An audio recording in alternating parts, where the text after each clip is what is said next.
Hola a todos y bienvenidos a un nuevo episodio de Las Píldoras del Doctor Carnero, el podcast donde hablamos de genética y temas de salud en general. Y hoy tenemos de nuevo con nosotros a la doctora Mónica Martínez. Ya la hemos tenido en un episodio previo y tenemos el placer de volver a contar con ella. A mí me encanta charlar con ella de temas de genética y de otros temas. Y creo que el tema de hoy os va a gustar a todos porque es un tema, creo, muy interesante y que está de moda, por lo menos se oye hablar mucho de él, que es la NGS, ¿no? Em, Vamos a empezar diciendo simplemente, a modo de introducción y muy breve, tampoco quiero enrollarme mucho. Primero, hola Mónica, buenos Hola. días. En nuestro caso, buenos días para nosotros, para otra gente puede ser buenas tardes, buenas noches, depende de cuando nos escuchen, ¿no? Pero bueno, vamos a empezar diciendo que hemos hablado en otros episodios de el diagnóstico molecular, bueno, pues obviamente cómo tenemos actualmente desde hace años la tecnología para poder ver alteraciones en los genes, en nuestro genoma, en nuestro ADN, en el ADN de nuestras células. Y hemos hablado también en otros episodios de cómo ese diagnóstico molecular, cómo el poder ver esas alteraciones en los genes nos ha permitido desarrollar fármacos contra estas alteraciones y ha revolucionado un poco la medicina actual, ¿no? De hecho, hoy en día hablamos de medicina personalizada, pues precisamente por esto, ¿no? Por cómo podemos determinar en determinadas personas ciertas alteraciones que pueden repercutir en un tratamiento efectivo que le ayude a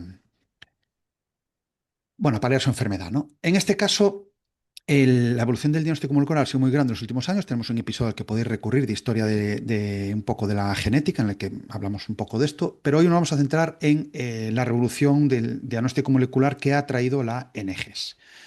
Y creo que para empezar un poco aquí, Mónica, creo que debemos empezar definiendo qué es NGS, porque son siglas que, bueno, que la gente no tiene por qué conocer, ¿no? ¿Qué es NGS, Mónica? Cuando hablamos de NGS, ¿de qué estamos hablando? Porque en realidad, vamos. O sea, es una pregunta un poco compleja como para resumir y quizá en una frase, pero sí que es verdad que en los últimos tiempos, hay que tener en cuenta que la biología molecular ha supuesto una revolución y ha impactado en la medicina personalizada. Y eso ha venido acompañado con revolución tecnológica, como puede ser una secuenciación de nueva generación, que es lo que significan las siglas de NGS o NGS, que es Next Generation Sequencing. Y esta tecnología lo que nos ha permitido es que antes podíamos mirar los genes trocito a trocito para conseguir ver las mutaciones ahí, y la NGS lo que nos ha brindado es la posibilidad de ver casi todos los genes a la vez. Eso ha supuesto tanta revolución que, claro, antes estábamos limitados un poco por lo que estábamos viendo y ahora tenemos como mayor espectro. No obstante, hay que decir que toda técnica tiene sus limitaciones, y aunque estamos utilizando todos los días una técnica de amplio espectro, no obstante, no implica que esa tecnología en sí tampoco tenga unas limitaciones que haga que haya veces que tengan que ser acompañadas con otras Ujú. tecnologías que acompañen a intentar buscar ese diagnóstico, ¿no? No sé Vale. si quieres Sí, no, añadir. vamos a hablar, vamos a estar todo el rato hablando de NGS. Vamos a empezar con lo que dijiste tú, ¿no? Las siglas son de secuenciación de nueva generación. Secuenciación, hemos hablado en algún otro episodio que secuenciación es simplemente ir mirando los diferentes nucleótidos, el orden de los nucleótidos, el famoso ATGC, el orden que tenemos de esos nucleótidos en el ADN de nuestras células, ¿no? Eso es secuenciar. Tenemos que tener en cuenta que la secuenciación no es de ahora, ¿no? La secuenciación, ahora se oye hablar más porque las siglas son muy cómodas en NGS, pero la secuenciación, pues venimos hablando desde hace muchísimos años, ¿no? Eh, Sí que ha dejado de ser Next ya y es tan actual que hasta ha pasado a ser casi ya antigua, porque se han ido incorporando nueva tecnología, así como que esto nos pasa mucho en biología molecular, y es que cada vez llega una nueva tecnología, arrasa con todo lo anterior, entonces ya estamos casi adquiriendo nuevas tecnologías que están un poco desplazando las anteriores, aunque todavía no las sustituyen. Pero sí, esto de Next Generation Sequencing ya es actual casi, e incluso podría decir que bueno, recent, que me pueden decir lo de actual y recent, pero bueno, que puede ser que actual y que haya pasado a ser antigua. O sea, sí, porque Os remito de nuevo al episodio ese de Historia de la Genética. Hablamos en su día de la secuenciación Sanger que fue desarrollada por Frederick Sanger y Gilbert en el año 77. Gracias a ese desarrollo tuvieron el premio Nobel en el año 1980. Y eso es lo que se puede considerar secuenciación de primera generación. Estamos hablando ya, pues fíjate, desde el año 77 que la desarrollaron, pues hace 48 años, ¿no? Eh, Recordemos que el genoma humano, toda la secuencia de nucleótidos de todo el genoma humano, pues bueno, se empezó a desarrollar a finales de los 90. El primer borrador se expuso en el año 2000 más o menos, y la secuencia completa en el 2003. Y la NGS, que es la secuenciación de segunda generación, después de la Sanger, se desarrolló en el 2005. Y estamos en 2025. Para biología molecular 20 años es muchísimo, igual que para los ordenadores 20 años es un mundo, para biología molecular también, ¿no? Sí, y además es que aunque se desarrollase en 2005, los costes que suponía esa tecnología eran tan altos que no se podían ni implementar.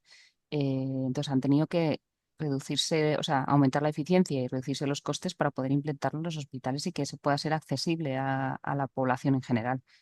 Sí, sí, hablaremos de costes después, pero simplemente para que la gente se ponga en contexto, cuando se hizo el mapa del genoma humano, es decir, en ese año 2003, el desarrollo fueron 1.000 millones, 1.000 millones de dólares, vamos, una auténtica locura y para secuenciar el genoma, ¿no? Genoma humano. Así que bueno, es Claro, cierto es como que, como quizá dice, lo podíamos hacer el símil como el primer ordenador a actualmente exacto. tener todos un portátil y un móvil con que se parece a un ordenador en el móvil. Entonces, desde ese primer ordenador, ahora, pues esa implementación de metodologías coste-efectividad que hace que tú puedas tener acceso a ello, pues es lo mismo en tecnologías de la medicina personalizada, ¿no? Sí, sí, efectivamente, biología molecular es todo su mundo y aparte también la miniaturización. Tú pusiste el ejemplo bueno de la informática y es cierto, la informática eran ordenadores que ahora tenemos en la palma de la mano en un móvil muchísima más potencia y no nos ocupa nada, ¿no? Pero bueno, vale, pues nada, simplemente pues esa introducción, sabemos ahora qué es la NGS, vamos a dar una pincelada simplemente en qué consiste. Hemos hablado de las generaciones, ¿no? La secuenciación Sanger como primera generación, la NGS que estamos actualmente en la segunda generación de secuenciación, y hay una tercera generación que está desarrollando actualmente, que está basada en tecnología de fosforo nanopore, que simplemente la menciono para que la gente lo sepa, pero que sepamos que esto avanza muy rápido, porque la NGS en términos de tiempo para biología molecular ya es antiguo, ¿no? Porque del 2005, 20 años, ¿no? Pero bueno, vamos a resumir brevemente en qué consiste una secuenciación con NGS, porque el método de Sanger es diferente, la aproximación es diferente, pero aquí en este caso, y corrígeme si me equivoco, Mónica, estamos hablando de que a partir del ADN o RNA, se puede secuenciar el DNA o el RNA, que extraigo de las células, vamos a poner el DNA simplemente para poner el ejemplo más sencillo, a partir del DNA que extraigo de las células, lo primero que tengo que hacer es cortar ese DNA en cachitos, dependiendo del tipo de tecnología que uses, si es amplicones o si es captura de híbridos, que no vamos a hablar en este episodio, pero dependiendo de eso, lo que hacemos es seleccionar los cachitos que nos interesan. Si es todo el genoma, pues obviamente pues seleccionamos, cogemos todos. Una vez que tenemos eso, lo que hacemos es añadirle unos códigos de barra, unos adaptadores a esos extremos de esos fragmentos, es decir, hemos troceado el ADN y le añadimos unos códigos de barra, unos fragmentos.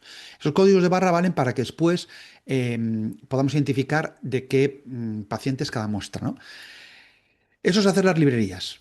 Fragmentamos el ADN, le ponemos los adaptadores y lo metemos todo en un tubito. Esas son las librerías de todos los pacientes y lo metemos a secuenciar. Lógicamente, después, como cada fragmento de cada paciente tiene un código de barras único para ese paciente, después se sabe qué es cada cachito. Eso lo que hace es un programa informático, una vez que secuencia, es unir los cachos de nuevo, formar el puzzle de nuevo. Tengo un puzzle, lo desecho y después lo he vuelto a montar. Y con eso tenemos la secuencia de nucleótidos bueno, que queremos estudiar, sea una región o sea todo el exoma. Mónica, corrígeme si me he equivocado, yo lo he explicado así de forma No, muy... no, no, muy estúpida. me ha parecido maravilloso. Es más, es como si cogieras un temario de un examen y lo rompieras en principio en trocitos, porque y luego tuvieras que volver a colocar cada frase suelta, volver a colocarlo en el capítulo que corresponde. Entonces, eso es lo que hace Ujú. la NGS. Y como siempre, necesitamos cada trocito hacerlo varias veces, que ya explicaremos por qué, pero cada trocito lo tenemos que hacer varias veces para estar seguros de que la frase que estamos leyendo es exactamente esa y no hay unos pequeños errores como cuando estamos escribiendo y a veces hacemos un mistyping y ponemos o tenemos dislexia y en vez de poner muchas gracias ponemos muchas graicas por error, no porque realmente eso sea lo que tenía que estar ahí. Y hay a Efectivamente. veces que sí que ese error está ahí y es la causa de la patología, ¿no? Vale. Como hemos hablado de que dependiendo qué fabricante o qué empresa sea la que desarrolle la tecnología NGS, hay diferentes tipos, pues y estamos poniendo símiles para que la audiencia pues, lo entienda de manera más sencilla, esto es como los motores de los coches. Al fin y al cabo, todos los coches tienen un motor. El cometido del motor es pues, que permita al coche desplazarse, pero la tecnología de los motores es diferente. Pues hay motores gasolina, motores diésel, con turbo, atmosféricos, híbridos, en fin. Hay muchas tecnologías de motores diferentes, pero todas tienen el objetivo de poder permitir el desplazamiento de un coche. Pues aquí lo mismo. Hay diferentes tecnologías de NGS, de Next Generation Sequencing, dependiendo, pues Illumina tiene la suya, Thermo Fisher tiene la suya, MGI tiene la suya, pero todas permiten al final obtener la secuencia de nucleótidos que conforman ese fragmento que estoy estudiando, ¿no? El fragmento o todo el genoma que estoy estudiando, ¿no? Vale. Claro, yo te recojo el símil y es que con el tema de los coches y al final con el tema de los coches el objetivo es el mismo. Es decir, yo cojo el coche para trasladarme. Entonces con la NGS Ujú. pasa lo mismo. Yo cojo la tecnología para diagnosticar a un paciente o para buscar la causa por la que me viene el paciente, ¿no? Pero yo vuelvo a insistir en lo del coste-efectividad porque eso es al final para lo que usa uno eh, los coches para ciertas cosas, ¿no? No utilizas un coche de la Fórmula 1 para ir a comprar el pan, pues Ujú. porque sería como matar moscas a cañonazos. Entonces, tienes que saber muy bien eh, qué abarca cada tecnología, qué coste-efectividad tiene, qué limitaciones tiene y para qué sirve en cada momento, porque no tendría sentido, pues eso, igual, pues eso, lo que te he dicho con coger el coche para hacer eso cuando lo puedes hacer de otra manera y es coste efectivo porque llega un momento en el que tienes que gestionar las cosas y para qué hacerlo grande cuando puedes ir algo más directo y más corto y más rápido, ¿no? Y el paciente tiene el diagnóstico antes y reducimos también un poco la odisea, ¿no? Que eso es lo que nos ha permitido, por cierto, que no lo hemos dicho antes, es lo que nos ha permitido esta tecnología. Es decir, siempre hemos hablado de la odisea diagnóstica, lo que a los pacientes les cuesta llegar a un diagnóstico. Y es que hay que tener en cuenta que esta tecnología ha supuesto un avance tal que ha permitido que en vez de ir trocito a trocito, imagínate con la cantidad de genes que tenemos, ir trocito a trocito hasta encontrarlo, ¿no? O sea, hay a veces que sí que lo sabes que puedes ir directamente con lo que hemos dicho de coste-efectividad, porque sabemos más o menos, porque el paciente ya nos viene con una determinada patología que ya sabemos a dónde tenemos que ir porque estamos buscando un tratamiento, pero es que hay a veces que no sabemos, porque nos viene con un listado de síntomas, signos y síntomas en los que tenemos que buscar y encontrar. Entonces, al final eso lo que hace es que tengas que utilizar una cosa u otra en función de lo que te viene, ¿no?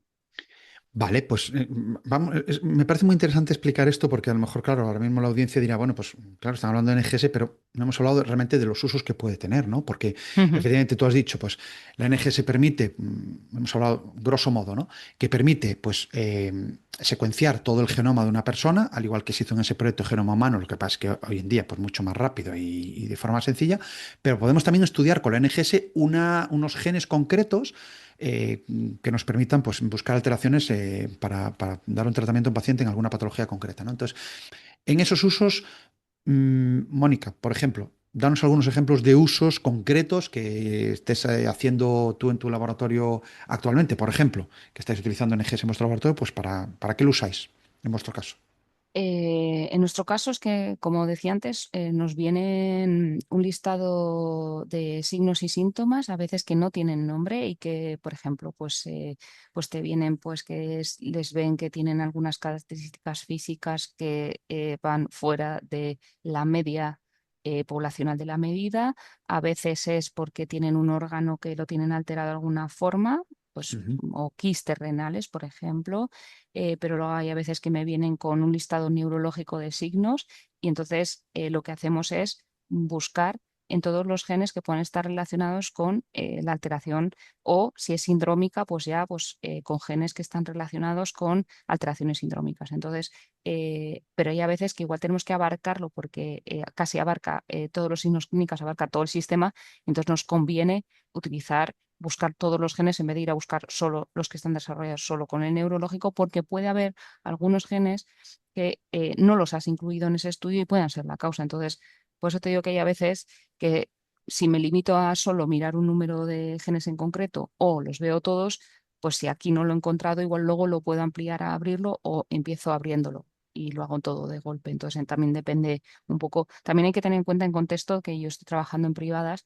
que es diferente a trabajar en pública, por el simple hecho de que yo dependo también del estudio que se me haya pedido en función del estudio que se haya pagado también. Entonces, Ujú.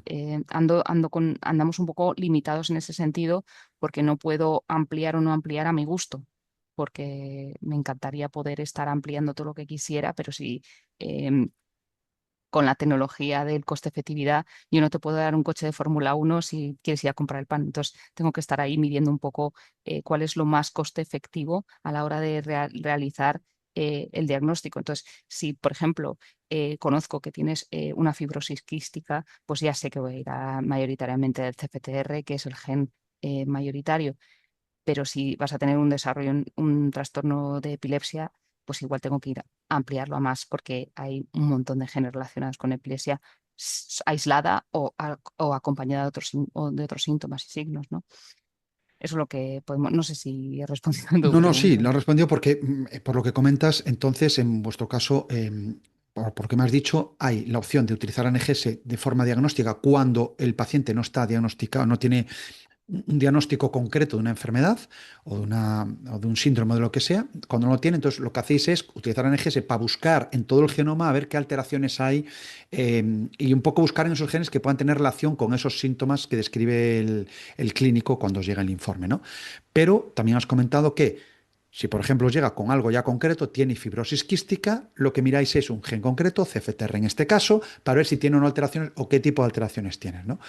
Pasa, por Ujú. ejemplo, en patologías como el... Es decir, que en este caso estamos hablando de diagnóstico, pero también estamos hablando, podemos utilizar el NGS como, con un uso pronóstico o de tratamiento. En el caso, por ejemplo, de Correcto. cáncer, hemos hablado bastante de Ujú. cáncer en el programa, podemos buscar Exacto. alteraciones en genes concretos que sabemos que si están alterados en determinados cánceres, determinados tumores, pues tienen un tratamiento dirigido que, bueno, que pues mejora la supervivencia del paciente la supervivencia general, la supervivencia global y la supervivencia libre de progresión, ¿no? De todas formas, hay que distinguir entre los estudios que se hacen en línea germinal. La línea germinal, también lo hemos comentado en un programa, son todas las células de nuestro cuerpo, todas las células de nuestro cuerpo es línea germinal, es decir, todas las células de nuestro cuerpo tienen el mismo número de cromosomas y la misma información genética, o alteraciones que vemos en línea somática, que es en el caso de que haya un tumor, simplemente las células del tumor son las que tienen el cambio genético que pueden no tener el resto de células de nuestro organismo, ¿no? Entonces, bueno, esos estudios. Para vuestro caso creo que utilizáis generalmente muestras de sangre, saliva, cosas de ese estilo, que son muestras Esto es menos... interesante el tipo también de muestra en función de lo que quieres hacer, ¿no? Porque si yo lo que estoy buscando, porque hay a veces que muchas veces nos preguntan que si hace falta estar en desayuno, o sea, sin desayunar o Ujú. no. Entonces, es como, pues, para la línea germinal no hace falta, pero yo puedo entender que pueda confundir a los pacientes de si yo necesito, porque a veces que se puede confundir con una prueba bioquímica, pero no, es otra, es otro campo de conocimiento que es la genética en sí, que amplía, que es más que una simple técnica, es un conocimiento grande que requiere, pues eso que te digo, es saber cuándo, cómo, dónde, qué es lo que utilizo, qué no, qué correlaciona, qué no, cuándo necesito sedar a un paciente para coger una muestra, como puede ser en las muestras oncológicas, o cuando, por ejemplo, es simplemente una muestra sanguínea para ver la sangre. Y a veces que sí, que la saliva, por ejemplo, puede ser una muestra buena para extraer ADN. También depende también de la calidad de la extracción de ese ADN para poder hacer la tecnología de NGS, que requiere una serie de requisitos de calidad de la muestra. Y también, pues no sé, hay a veces que dependiendo de las cosas puedes llegar a coger muestra de un tejido en concreto, pero es de las menos veces porque eso estás buscando una serie limitada de una cosa, que es cuando piensas que la variante puede estar más solo en unos determinados tejidos y ha coincidido que también en sangre está. Pero Ujú. eso es en muy pequeñas ocasiones. Normalmente en línea germinal se coge sangre porque es lo más fácil. Sí que es verdad que a veces se coge sangre porque igual el paciente no colabora, es porque es apresivo con la sangre, o es porque el niño es muy pequeño y a veces no, o, o hay alteraciones. Por ejemplo, si hay trasplante de médula ósea, este es otro dato interesante. Si hay trasplante de médula ósea y yo extraigo la sangre, lo que yo estoy viendo genéticamente es de la sangre de la persona que se fue trasplantada. Porque a veces nos ha pasado de ver errores, de decir, qué raro, si esta persona se llama de forma femenina, me están diciendo que es género femenino, y yo luego, que esto luego ahora con todos los temas de cambiando de género, a nosotros nos puede suponer un problema a los genetistas, porque nosotros estamos buscando si nos machea o nos machea con lo que estamos viendo, y a veces simplemente viendo esto, sabemos que hay un error y llamamos al centro y nos dicen, ah, no, perdona, es que era un trasplantado, ¿no? Hemos Vale, dicho, vale, ah, vale. vale, entonces y eso, hay cosas que no se dan cuenta, pero hay ciertas cosas culturales que a nosotros los genetistas, si no nos dicen que hay a veces que no nos tienen que decir, porque es una cosa personal de los pacientes, pero nos puede llegar a generar implicaciones, como por ejemplo el simplemente cambio de apellidos de orden a la hora de luego hacer el seguimiento de una enfermedad, a ver si es esa la causa o no, nos puede suponer un problema, porque puedes pensar que es que el primer apellido es del padre, son de la madre, y luego empiezas a ver que no, y entonces te puede generar una especie de, que hay veces que se solucionaría sabiendo efectivamente que nos dijeran, este es el padre, esta es la madre, este no sé Ya, qué. ya, Pero hay imagino, a veces imagino que... que tenemos que estar jugando al investigador y al espía a ver dónde está, y a veces que esas presunciones de sabrán que este es el padre, este es madre, a veces pueden generar este problema como lo de era trasplantado y no lo sabíamos, o este tipo de cosas. Ya, imagino, obviamente imagino que bueno, a medida que la sociedad también pues va por un lado, va por otro, pues también la genética, entre otras disciplinas, pues tiene que adaptarse a esos Nos cambios vamos a tener sociales, que ¿no? adaptar. A esos cambios sociales, Correcto. Mm. efectivamente, es una cosa que tenemos que adaptar a los genetistas. Pero bueno, lo de las muestras efectivamente sí que es muy interesante. Lógicamente no es lo mismo una saliva, que es una muestra no invasiva, que sangre, que es menos invasivo que una biopsia, que en este caso es más invasiva, ¿no? Y a veces necesita incluso entrar en un quirófano el paciente, ¿no? En la mayoría de los casos. Bueno, sea como sea, está bien que hayas aclarado ese punto de que no es una prueba bioquímica que dependa de lo que has comido ese día para que se te pueden alterar los valores. En una analítica generalmente dicen, bueno, hay que venir en ayunas, ¿no? Porque si comes, pues te pueden alterar ciertos valores por lo que has comido. Sin embargo, aquí no. Puedes comer, cenar o beber lo que quieras, que lo que te van a hacer es una muestra de sangre, que lo que se va a utilizar es el ADN, el material genético está dentro de las células, ¿no? Entonces, bueno, pues no va a afectar lo que comas. Está bien esa Claro. puntualización, Mónica, la verdad es que sí. Y hay una cosa que también voy a comentar porque creo que es interesante que la gente sepa. Explícanos un poco, Mónica, lo de la cobertura y de la profundidad, porque es una cosa que sale en los informes de NGS y mucha gente lo tiene y mucha gente me ha preguntado, imagino que te también diciendo, oye, mira, esto de cobertura y profundidad, ¿qué significa? Entonces vamos a intentar, dentro de los informes de NGS, cuando sale cobertura y profundidad, explicar qué es esto. A ver si lo puedo explicar de forma sencilla, seguro que sí.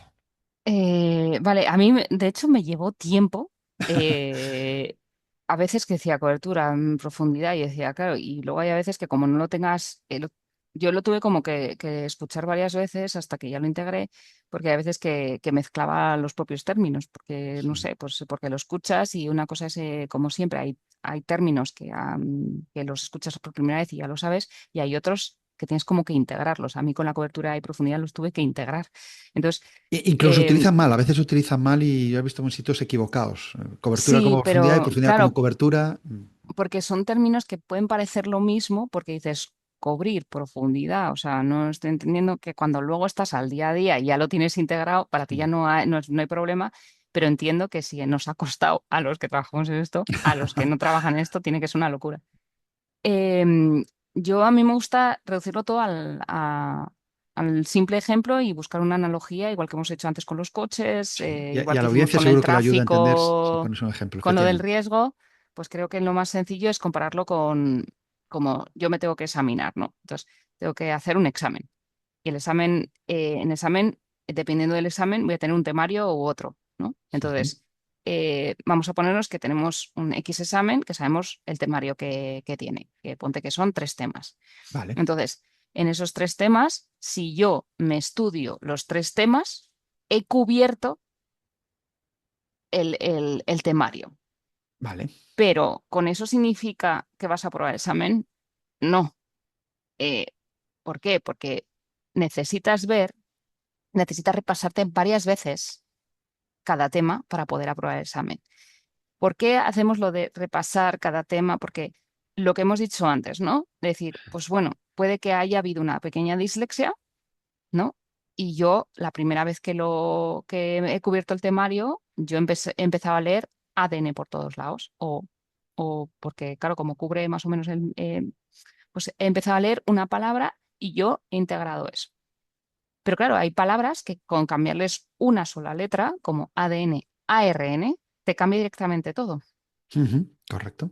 Simplemente es una letra en el medio, ADN, ARN, cosa que nos hacía a nosotros muchos en el examen, que era para ver esas pequeñas, para ver cuál era la Sí. correcta, te cambiaban Te una cambiaba letrita, ¿no? una letra, Una letra, efectivamente. Sí, un número de una subunidad, a ver si sí, te sí, sí, pillaba, sí. ¿no? Sí. Pues esto es igual, es como tienes que ver si lo que estás leyendo realmente no hay una pequeña errata de imprenta, errata a la hora de escribir, una pequeña dislexia, o es que realmente lo que estás viendo es una implicación de que ahí hay algo importante a Ujú. tener en cuenta. Entonces, cuando tú repasas varias veces el mismo examen, puedes ver que hay una pequeña letra por ahí que está mal y dices, bueno, pues esto es una pequeña dislexia. Pero si empiezas a ver que a la hora de imprimir el ves que siempre en un determinado punto eh, tienes más de la mitad del repaso que lo haces, eso con esa letra, y que no es lo que esperabas, puede estar ahí la causa de la mutación. No sé si vale como ejemplo, pero Vale, para mí vale, es como, fantástico. claro, y simplemente es, por resumir, cuando yo me leo por primera vez, cuando yo cojo del primer tema al último y voy en esta dirección, es cobertura, pero las veces que yo repaso el mismo tema es profundidad. Y entonces, eso creo que tú tenías un gesto que hacíamos, ¿no? Sí, ahora lo Que, pongo, pero bueno, para resumir, porque me parece el ejemplo muy bueno, Mónica. La verdad es que has puesto un ejemplo muy bueno. Es decir, la cobertura podemos entender, volviendo a la analogía del examen, como el número de temas que te caen en el examen. No es lo mismo, un examen te pueden caer pues 15 temas o te pueden caer 3.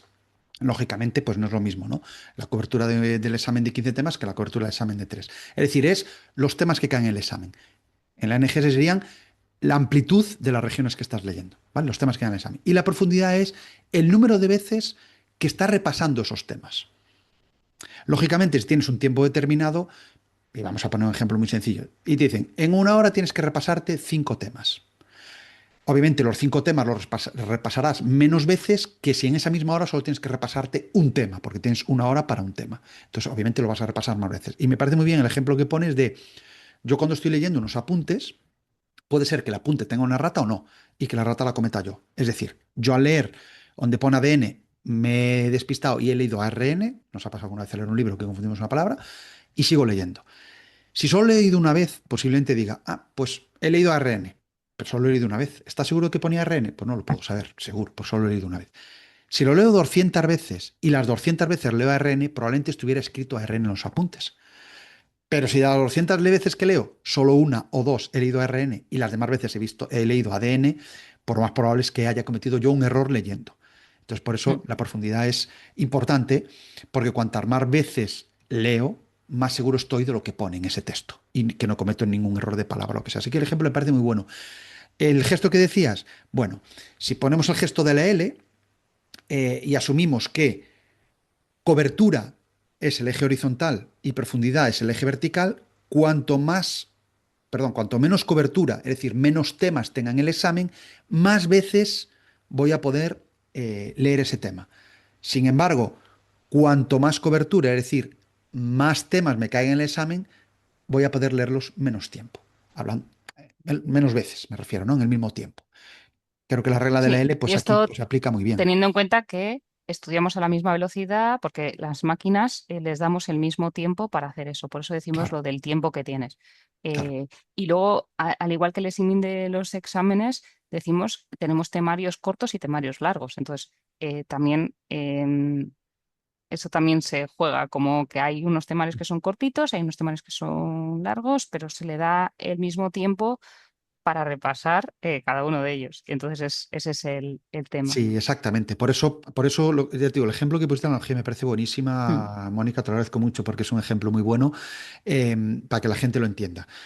Los Ahí secuenciadores también somos, los secuenciadores un... somos nosotros, los que leemos, ¿no? Somos los que leemos y, en este caso, el ADN serían los apuntes, los temas que nos caen en el examen.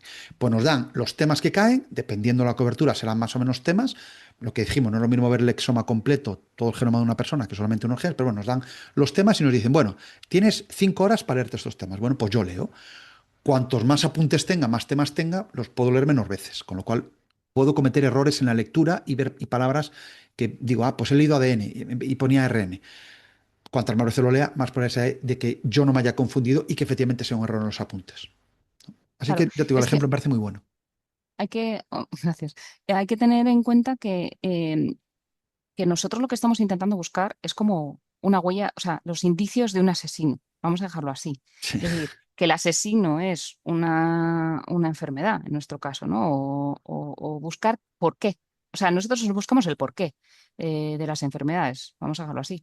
Y luego ese porqué que luego nos dé una solución. Eso es lo que nosotros buscamos, esa es nuestra función primordial.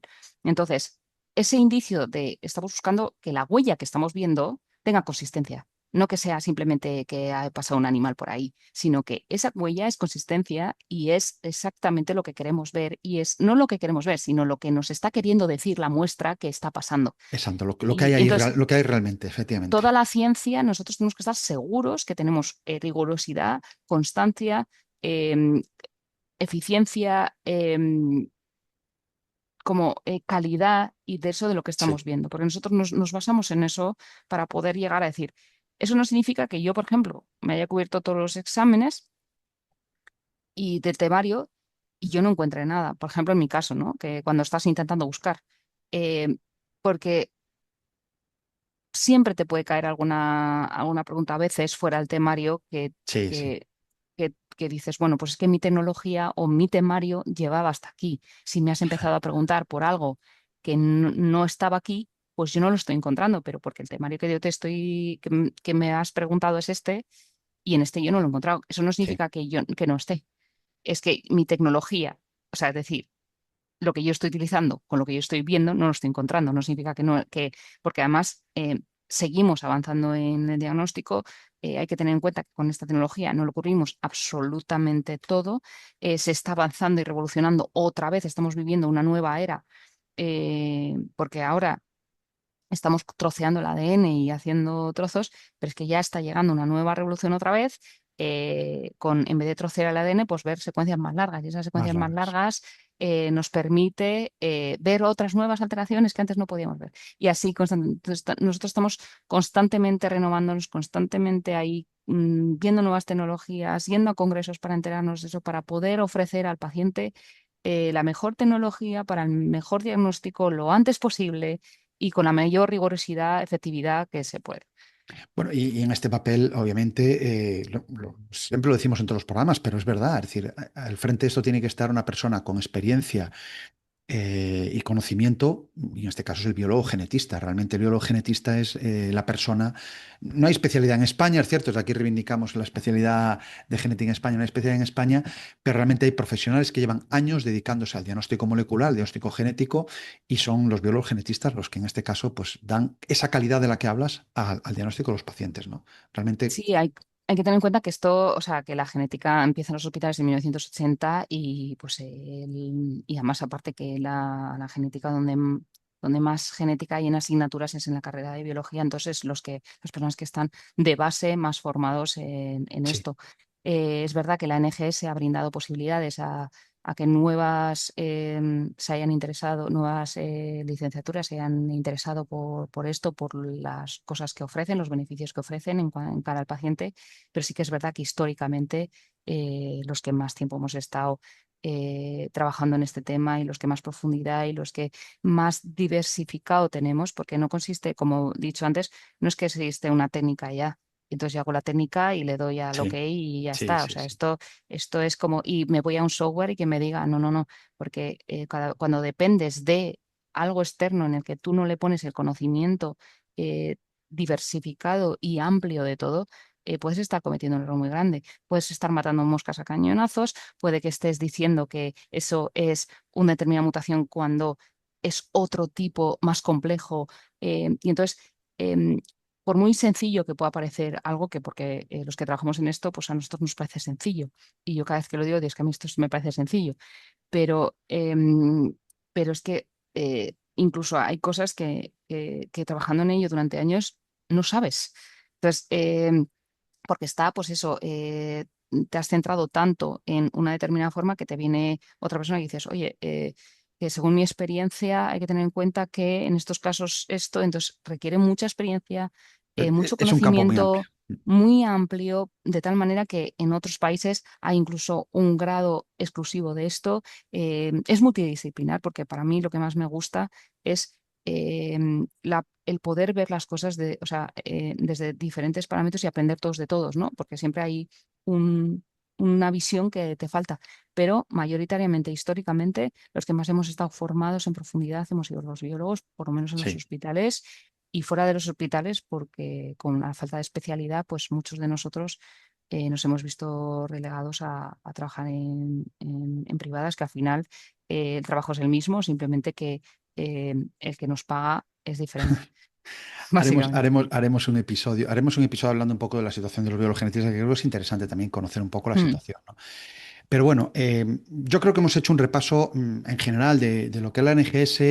Es una tecnología cara, no quiero alargar más el episodio, es una tecnología lógicamente cara, los equipos, los secuenciadores son caros, los kits son caros, pero de ese primer genoma humano de coste de 1.000 millones de dólares, ahora que haces un genoma, lo que antes costaba 1.000 millones de euros, pues puede estar en torno a los 1.000 euros más o menos, 1.000 euros el kit. Después, obviamente, la máquina que secuencia tiene un coste, el personal que lo hace tiene un coste, pero bueno, simplemente por poner en contexto, 1.000 millones contra unos 1.000 euros más, porque la máquina que tienes puede hacer varios genomas, ¿no? Más la máquina más el personal, ¿no? Pues la diferencia es notable, ¿no? Pues me parece interesante que hayas hecho esa pregunta porque, bueno, que hayas sacado a la luz esto, porque creo que cuando, pues eso, que los costes son súper importantes y que realmente la actividad que hacemos es la misma, porque lo que buscamos, tanto en las privadas como en las públicas, es realmente hacer la misma actividad, ¿no? Y la razón de esa actividad es que tiene que ser, como hemos dicho a lo largo de todo el podcast, es coste efectivo. Entonces, la maquinaria que utilizamos, cómo lo utilizamos, qué usamos, tiene que ser lo más riguroso para conseguir lo que estamos buscando en el menor tiempo posible, con la mayor eficacia posible, para que llegue al paciente lo más, de la mejor manera posible. Sí, bueno, es un tema porque a pesar de que los costes han bajado, bueno, pues que se sepa que realmente la tecnología es cara, que bajará todavía más, de los 1.000 millones hasta los 1.000 euros, pero imagínate se ha bajado, ¿no? Pero que no solamente va eso, un secuenciador pues, de Illumina, de Thermo Fisher puede costar entre 100 y 300.000 euros y un secuenciador más o menos medio. Y el coste de personal, que es una cuestión también que hay que tener en cuenta. El profesional formado, el profesional con experiencia, el profesional que tiene el conocimiento para poder hacer ese análisis y determinaciones, ¿no? Entonces, bueno, todo eso en conjunto es una tecnología cara, pero se irá abaratando, pero es cierto que permite un diagnóstico de un paciente mucho más efectivo, incluso poder predicar tratamientos que le van a mejorar su vida. Mónica, muchísimas gracias por todo. Gracias de nuevo por venir al programa. Es un placer contar siempre contigo. Espero tenerte más veces. Claro, por Eh, supuesto, cuenta con ello. Muchas gracias por invitarme otra vez. Yo encantada de participar y ya cuenta conmigo cuando lo, lo quieras. digo, lo digo así porque así queda grabado y después uno no se puede escaquear, ¿no? Lo digo aquí y después ya te diré, mira, quedó en YouTube grabado y ya no te puedes. Ya No, no pero me bueno, puedo un placer. escaquear. Siempre es un placer hablar contigo. Ese tema que has dicho lo sacaremos. Yo creo que es un tema interesante, el tema del biólogo genetista, el papel del biólogo genetista en la sanidad actual. Creo que es interesante, así que lo sacaremos. Y nada más, a la audiencia, pues como siempre os digo, esperemos que hayan quedado las dudas resueltas o que haya sido un episodio que os haya gustado, que haya sido ameno. Cualquier duda, comentario o incluso temas que queráis que tratemos en futuros podcasts, pues podéis ponerlo en los comentarios en los comentarios tanto de YouTube como en los comentarios del podcast, que este podcast se está subiendo, también se está subiendo al podcast con el mismo nombre, el Doctor Carnero. Y bueno, creo que se dice en estos casos que la gente que se suscriba, que le dé a like, todo eso, ¿no? Bueno, pues vale, pues libremente. Mónica, muchísimas gracias. A ti. Adiós. Adiós.